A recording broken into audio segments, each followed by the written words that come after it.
The first ship to pass through the Panama Canal passed through these locks here at Miraflores, just outside of Panama City on August 15, 1914.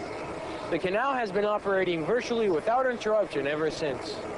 Some 30 to 40 ships make the 9-hour trip through the canal every day of the year.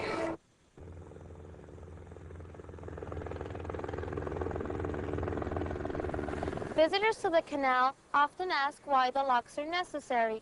The French had intended to dig a sea level canal, but the Americans decided on a lock canal because the excavations required to cut down to sea level so the entire route would have taken years longer.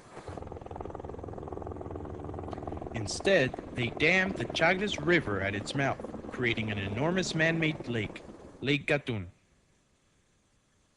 To raise the ships the 85 feet up to the lake and down again, they built 3 locks on each end of the canal. This design still called for a tremendous amount of digging at the Gillard Cut, the highest point along the canal route. Basically, the canal was operating just as it was designed and built back in 1914. Today, the machinery would be considered relatively simple, but back then, it was state-of-the-art.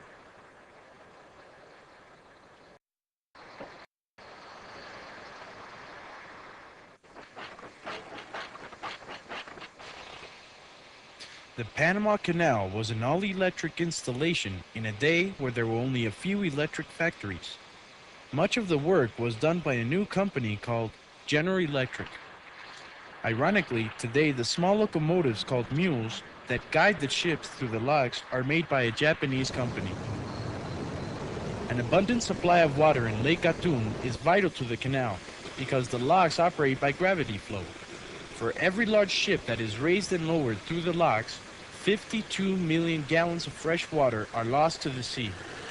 Therefore, maintenance of the Chagres River watershed is essential to prevent erosion and to keep the canal operating at full capacity.